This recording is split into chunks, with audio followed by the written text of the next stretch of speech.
샬롬 할렐루야. 창세기 22장 1절에서 13절입니다. 그 일 후에 하나님이 아브라함을 시험하시려고 그를 부르시되 아브라함아 하시니 그가 대답하되 내가 여기 있나이다.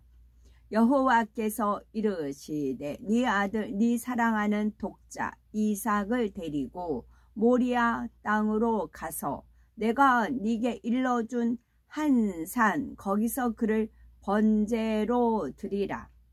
아브라함이 아침에 일찍이 일어나 나귀의 안장을 지우고 두 종과 그의 아들 이삭을 데리고 번제에 쓸 나무를 쪼개어 가지고 떠나 하나님이 자기에게 일러주신 곳으로 가더니 제3일에 아브라함이 눈을 들어 그곳을 멀리 바라본지라. 이에 아브라함이 종들에게 이르되 너희는 나귀와 함께 여기서 기다리라.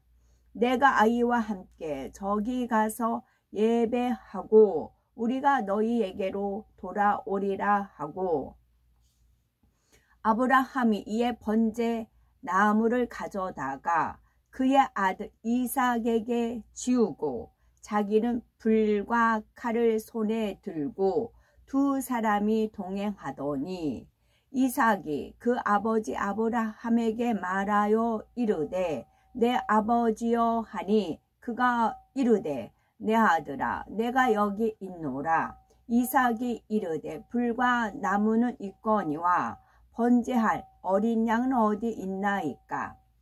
아브라함이 이르되 내 아들아 번제할 어린 양은 하나님이 자기를 위하여 친히 준비하시리라 하고 두 사람이 함께 나아가서 하나님이 그에게 일러주신 곳에 이른지라.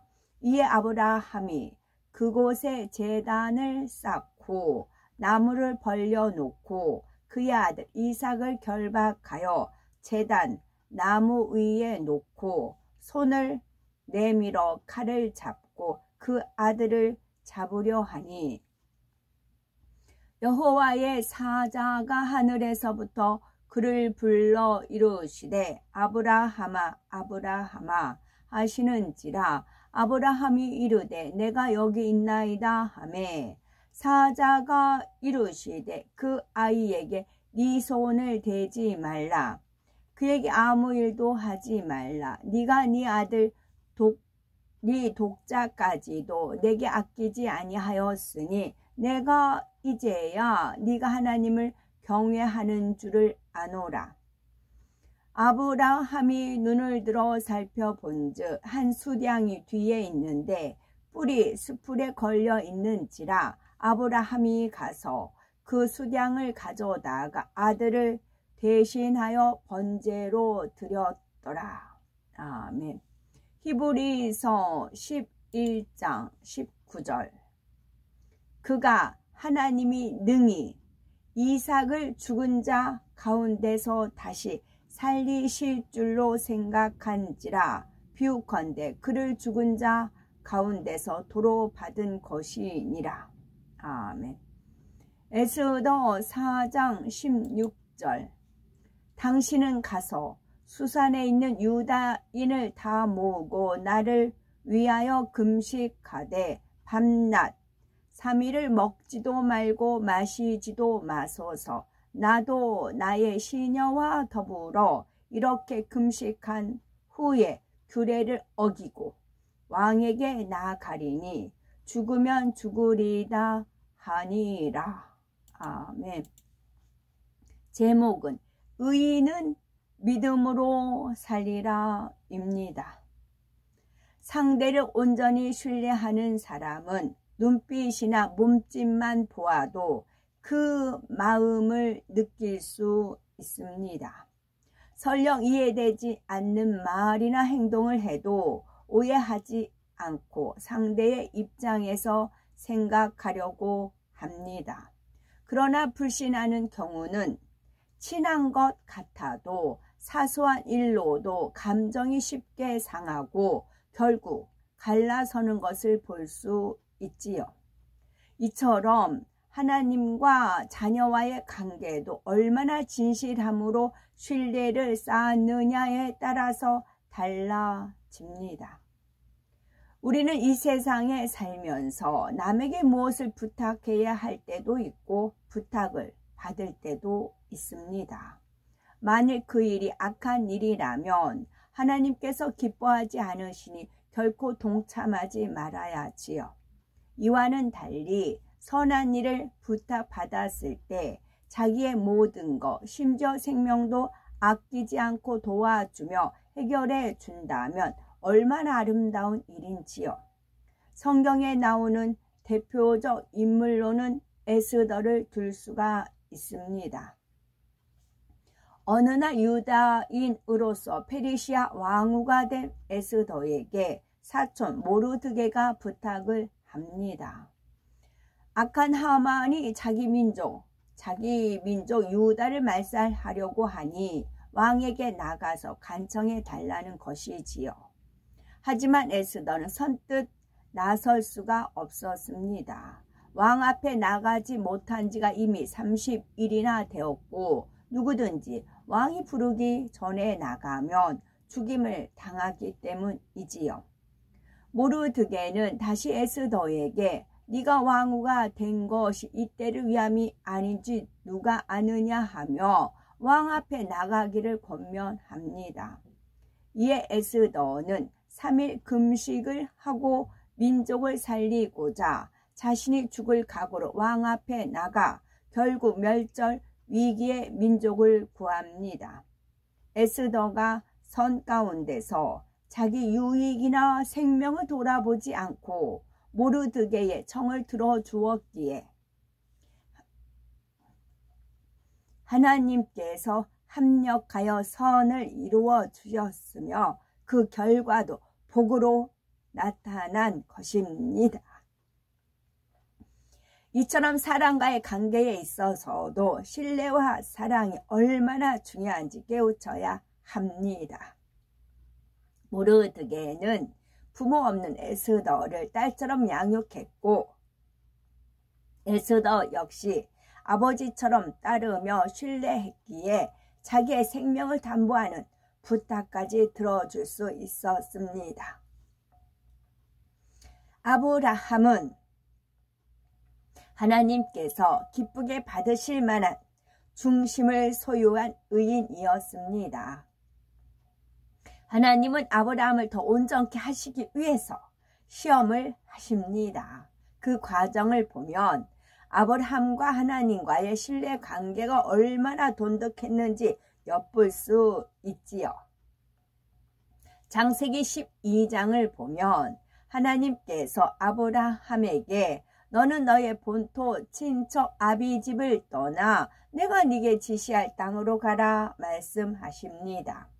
목적지를 알려주지 않고 앞으로 지시할 땅으로 가라고만 명하시지요. 아브라함은 갈 바를 몰랐지만 하나님을 전폭적으로 믿었기 때문에 어떤 이유도 되지 않고 지시하신 땅으로 떠났습니다. 가나안 땅에 가보니 가나안 사람들이 살고 있었지요. 하나님께서 내가 이 땅을 네 자손에게 주리라 말씀하시니 아브라함은 의심 없이 그대로 믿었습니다. 그런데 하나님께서 내가 너로 큰 민족을 이루고 네게 복을 주어 네 이름을 창대케 하리니 너는 복의 근원이 될지라 하신 약속이 무색하리만큼 그 땅에 심한 기근이 들어서 이주해야만 하는 상황이 되었습니다. 그래도 아브라함은 하나님의 약속을 조금도 의심하지 않고 묵묵히 믿음으로 그때를 기다렸습니다. 가나안 땅의 기근을 피해 애굽으로 왔건만 설상가상으로 애굽 왕에게 아내 사라를 빼앗기는 사건이 발생합니다. 다른 사람 같으면 하나님을 원망했을 법도 하지만 아브라함은 그렇지 않았습니다. 아브라함이 하나님을 전적으로 신뢰하니 하나님께서는 바로와 그 집에 재앙을 내리셨고 바로 왕은 즉시 사라를 아브라함에게 돌려보냈습니다. 오히려 이 일로 아브라함은 육축과 은금이 더 풍부해졌지요. 하나님께서 합력하여 선을 이루신 것입니다. 하나님의 역사와 능력은 이처럼 믿음이 있는 곳에 임합니다. 하나님께서 아브라함을 축복하시니 함께한 조카 롯까지 복을 받았습니다. 두 사람의 가축이 어찌나 많았던지 목축지와 물을 얻기 위해 아브라함과 롯의 목자들 사이에 다툼이 생겼지요. 이에 아브라함이 롯에게 네가 좌하면 나는 우하고 네가 우하면 나는 좌하리라 하며 땅을 먼저 선택할 수 있는 우선권을 줍니다. 그 후에도 롯이 포로로 잡혀가자 자신의 목숨을 걸고 구해 오지요. 그런데 아브라함에게는 아들이 없었습니다. 그래서 집에서 양육한 종 엘리에셀을 상속자로 삼고자 합니다. 이에 하나님께서는 네 몸에서 날 자가 네 후사가 되리라 하시며 아브라함에게 하늘의 묵별처럼 네 자손이 셀 수 없을 정도로 많게 될 것이라고 약속하십니다. 아브라함은 이 말씀을 그대로 믿었습니다.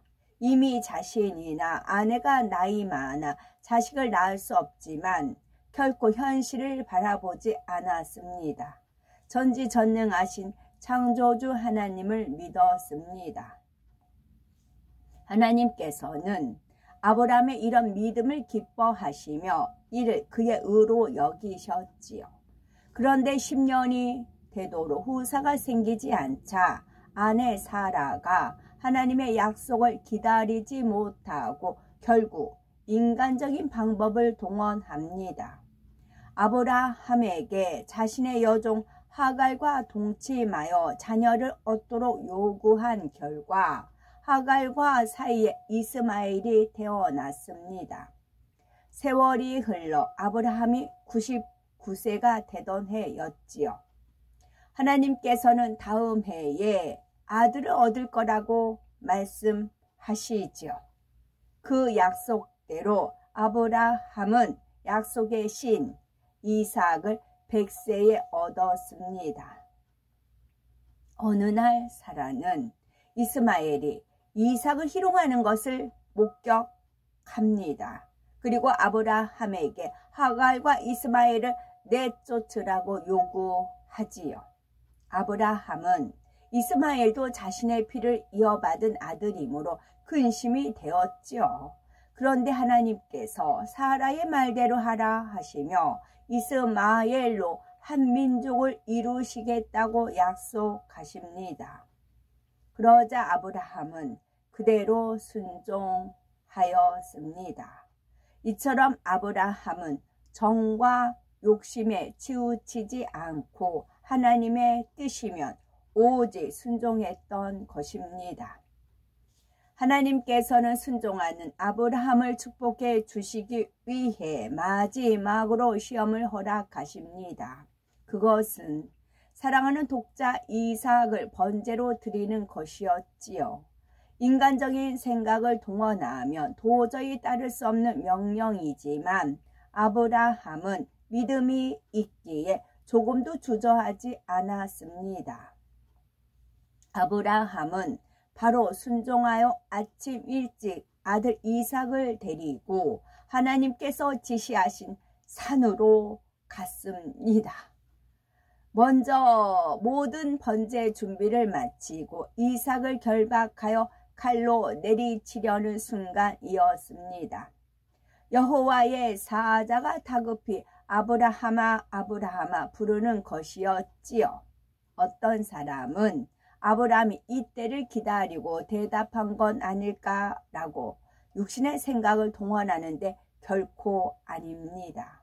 아브라함은 하나님이 지금이라도 멈추라고 하시지는 않을까라는 생각 자체도 하지 않았습니다. 죽은 자도 살리시는 하나님을 온전히 믿었기에 순종하여 칼로 내리치려 했던 것입니다. 아브라함은 마지막 순간까지 하나님께 온전한 믿음과 순종을 내보임으로 시험을 통과하였습니다. 그러자 하나님께서는 그 아이에게 네 손을 대지 말라, 아무 일도 그에게 하지 말라, 네가 네 아들 네 독자라도 내게 아끼지 아니하였으니 내가 이제야 네가 하나님을 경외하는 줄을 아노라 하시며 아브라함의 하나님에 대한 사랑과 믿음 그리고 경외함을 온전히 인정해 주셨지요. 예지예정하시는 하나님께서는 아브라함이 어떻게 시험을 통과하실지도 다 아셨고 하나님을 경외하는 중심도 알고 계셨습니다. 그런데도 시험하신 것은 원수 마귀 사단에게 송사를 받지 않게 하기 위함이었습니다. 결국 원수 마귀 사단 앞에서도 믿음의 조상으로서의 아브라함의 신앙이 분명히 증명되었습니다. 우리도 아브라함처럼 믿음으로 의인이 되면 무엇이든지 구하는 대로 응답받으며 이루지 못할 것이 없습니다. 영혼이 잘됨 같이 범사가 잘되고 강건한 축복을 받으며 모든 마음의 소원까지도 응답받을 수 있습니다. 아멘.